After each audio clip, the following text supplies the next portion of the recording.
Hey everybody, it's Jason Blaha here, and today I'm going to chat with you guys a little bit about the fact that anyone who is chasing aesthetics, you are probably going to have to do direct arm work.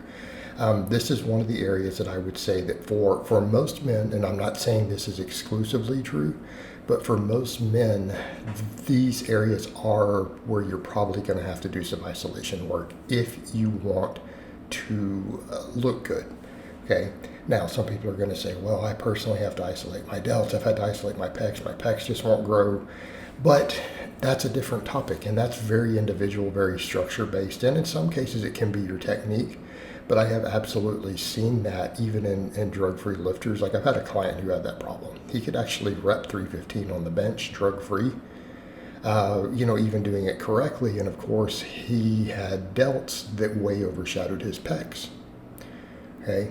So that does happen. Okay, I want to be clear there. That does happen. But what you tend to find in those lifters, they tend to either grow really big delts or really big pecs on their general pressing. Meaning it tends to be they're either very delt dominant or very chest dominant. And in that case, that person may need to do some direct work for one of those, but very rarely both of those. Okay, so just pointing that out, in terms of their muscle balance. But when it comes to arms, by and large, I'm going to go so far as to say, just again, my observation through the decades as a coach and as a lifter, and it's something I wish I had promoted through my middle years more here, as far as YouTube and stuff goes. I'm going to say somewhere between 80 to 90% of men I've observed are going to have to do direct arm work. They're going to have to do some sort of curl. They're probably going to have to do some sort of tricep extension in order to look good and to be balanced. And what I'm going to note there, the amount and the ratios of it are oftentimes dependent on arm length. Okay, perfect example, look at me. I'm still struggling to get my arms caught up because I didn't do enough curling and so on. I have very long arms relative to my height and structure. In other words, my wingspan exceeds my height by several inches. So my hands tip to tip are several inches longer when I spread my arms out than my height is. So my wingspan is up over 6 foot. So that's a perfect example. And I would say the people who are least likely to have this issue are guys with shorter arms. They're more likely to have thicker, fuller looking arms. Now, that guy might struggle more with his pecs or with his lats. Just putting that out there. But by and large, I'm going to say the majority of men, and particularly, and again, I want to point out this is particularly true if you have longer arms. And it's because your arms are going to look smaller at any given size. If you have longer arms, though, you need to be doing some curls. And if you guys note, in my original Ice Cream Fitness, what did I include? Well, I included curls and extensions. Right, I included curls and extensions. And I feel like almost, again, I may want to make a 3.0 eventually. All right, I may want to do that. Maybe down the road when I really think about it. All right, because the 2.0 did pretty good. It was a big hit. The 1.0 was a hit. Probably too much for a lot of people. But let's be realistic here. Like I would say to most novice lifters right now, is that if you run any sort of basic barbell program, and I generally think that's where everyone should start. Okay, I will never buy into this idea that novices need to start with a bunch of fluff and pump work and a bunch of machines. Absolutely not. You really do need to build a base under a barbell. It will behoove you to do so. You're going to be a lot bigger, a lot stronger.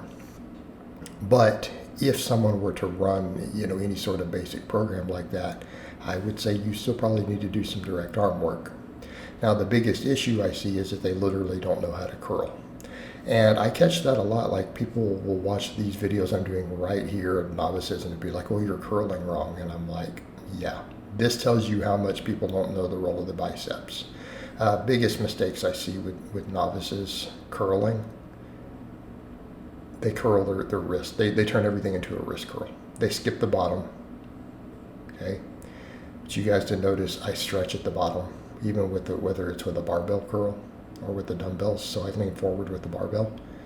Okay, and when I come all the way up, notice my wrists are still cocked back. Why? Keeps load on the bicep. Okay, It's working the biceps to the longest range of motion possible.